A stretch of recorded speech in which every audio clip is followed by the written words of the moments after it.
With the popularity of snooker growing, and to some extent the demise of billiards, a lot of the shots associated with billiards in terms of the geometry of the table have largely been forgotten. In truth, I am a little bit guilty of that myself, and I have to just have a little think about what I'm doing. I'd like to give a couple of examples associated with billiards, but equally very important for snooker. We tend to think that snooker is just about potting balls. Well, nobody's going to deny that that's not important, of course it is. But equally, for you to pot balls, you've got to get in a position, you've got to earn that right to get into a position where you can pot balls.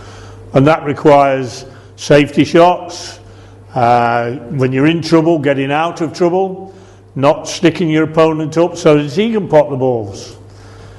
And a lot of the skills associated with billiards can adapt to that sort of technique when we're talking about snooker. As I said, I'm a little bit guilty of forgetting the skills associated with billiards, but I've had a little bit of a rethink about it. For the purpose of the video, I'd like to just show you one or two. So here, what I'm going to do is draw a line through the yellow pocket and through the yellow spot, and you'll notice that I've put a chalk mark on the cushion where that line meets. So what I'm going to do now is place the cue ball on the yellow spot. I've got the red ball in the middle of the cushion, level with the black spot. And here, all I'm going to do is hit that mark, trying to get out of a snooker. So here we go. I'm just going to hit that mark, and you'll see that it comes directly onto the red. Now obviously, that applies from the other side of the table as well, through that green pocket, green spot, to a point on this cushion for the red there. Now all I've done there is drawn a line from the centre of the pocket through the yellow spot, and then created that point on that cushion. Very, very important little knowledge there to allow you to get out of trouble. Now obviously the white ball is not going to be exactly on the yellow spot all the time, right? But it doesn't mean I can't use this line as a reference point. And you could argue that that mark is going to be irrelevant, but it isn't, because let's assume the white ball is going to be here. I'm still using that as a reference point, and all I've done is come inside that mark a little bit, and I will still hit the red. I just make those little allowances, but my original concept from here is still correct. Another reference point we can use is here.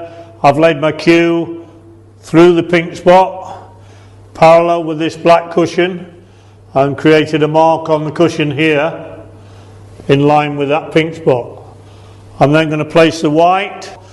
The cue ball is coming onto the baulk line, the junction between the baulk line and the cushion. Just a plain ball shot to hit the mark, coming off the side cushion, top cushion, this side cushion, and hopefully pop the red into the green pocket.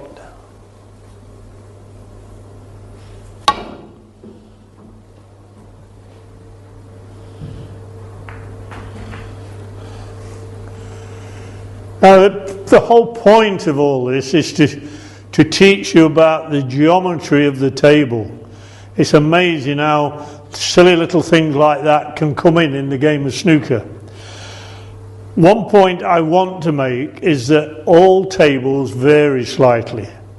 Yeah, here we're on a star table. It's a steel block cushion. The rubbers are quite new. You will get a totally different reaction to a club table that might have purely wooden cushions before the rubber. The rubbers might be quite old and lost a little bit of their springiness. So the response is going to be slightly different. Another factor will be the cloth. I mean, this cloth is a number 10 cloth, same as used on the television, but it's lost its sheen. So that mark now might need a little bit of alteration because of slide off the cushions. You must remember that. These marks are only guides, but equally they're very, very good guides. We've had a brief look at some of the shots associated with the geometry of the table.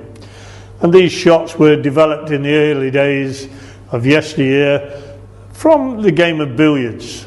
Now, if we go back to yesteryear and think of the man Joe Davis, snooker's world champion for 20 years, Joe was predominantly a billiard player.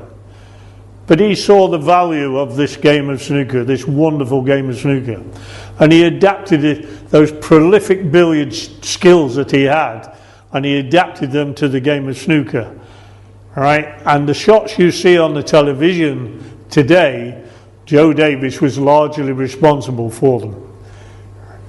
So from there, I believe that most players, most snooker players, if they played a little bit of billiards, they would learn an awful lot, particularly around the top of the table.